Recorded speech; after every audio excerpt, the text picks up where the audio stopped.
கிறிஸ்து இயேசுவுக்குள் அவர் வைத்த தயவினாலே தம்முடைய கிருபையின் மகாமேன்மையான ஐசுவரியத்தை வருங்காலங்களில் என் மூலமாய் விளங்கச் செய்வதற்காக என்னை தெரிந்தெடுத்தாரே. என் ஆத்துமா கர்த்தரை மகிமைப்படுத்து, என் ஆவி என் தேவனில் களிகூரு.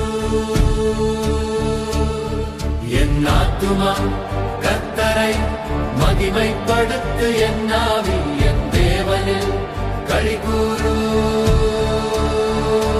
விண்ணில் ஓர் அடிமையாய் நான் இருந்தாலுமே உம்மை எந்நாளும் துதித்திடுவேன்.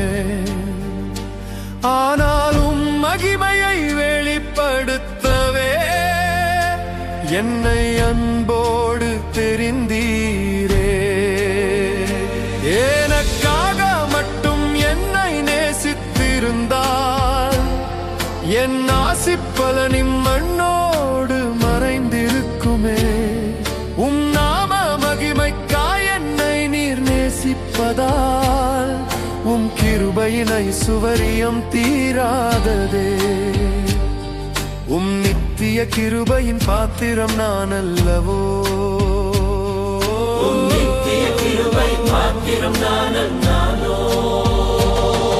என் ஆத்துமா கர்த்தரை மகிமைப்படுத்து, என் ஆவி என் தேவனில் களிகூரு. என் ஆத்துமா கர்த்தரை மகிமைப்படுத்து, என் ஆவி என் தேவனில் களிகூரு. இக்கால கிருபையில் நான் மூழ்கினாலும் அது வெறும் சிறுதுளி அச்சாரமே. அவர் மீண்டும் வரும்போது பெருகிடுமே அந்த அளவற்ற கிருபையின் மகா வெள்ளமே. முடிவற்ற கிருபையின் அதிசயமே. அவர் மீண்டும் வந்தால் முடியாது. காலங்கள் அடுக்கடுக்காய் கடந்தாலுமே அதன் ஆழங்கள் என்றும் முடியாது. யுகங்கள் யுகங்களாய் விரிந்திடுமே உந்தன் கிருபையின் ஐசுவரியம் பெருகிடுமே. ஒளி வீசும் ஆண்டுகள் கடந்தாலுமே அது நித்திய காலத்தின் ஆரம்பமே. என் ஆத்துமா கர்த்தரை மகிமைப்படுத்து, என் ஆவி என் தேவனில் களிகூரு. என் ஆத்துமா கர்த்தரை மகிமைப்படுத்து, என் ஆவி என் தேவனில் களிகூரு. கல்லறை இடையில் என் கதையின் முடிவில்லை. மண்ணின் எல்லையில் என் பயணம் முடிவதில்லை. என் மகிமை பயணம் யுகங்கள் தாண்டுமே. பரலோக குடிமகனாய் இன்று வாழுவேன். என் பார்வையோ மேலான காரியமே. கிறிஸ்து வீற்றிருக்கும் இடமே என் இதயம், என் கண்கள் இம்மண்ணின் மேலில்லையே. என் ஆத்துமா கர்த்தரை மகிமைப்படுத்து, என் ஆவி என் தேவனில் களிகூரு.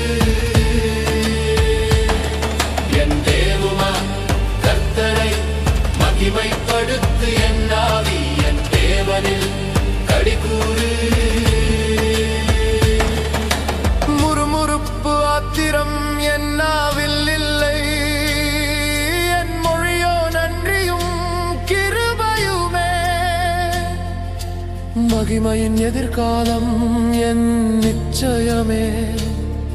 என் சோதனைகள் யாவையும் மகிழ்வோடு பொறுப்பேனே. உந்த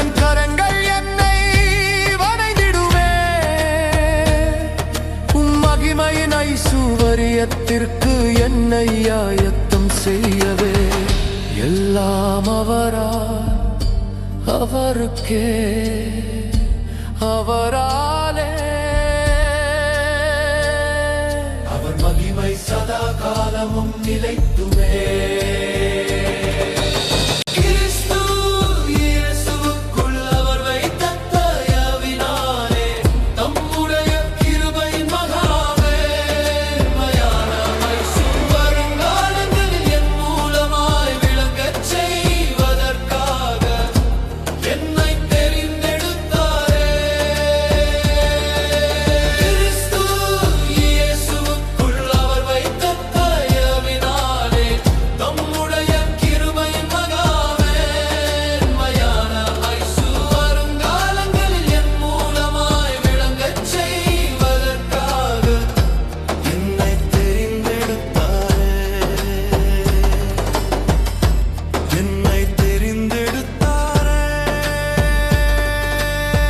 எல்லாம் அவரால் அவருக்கே அவரால்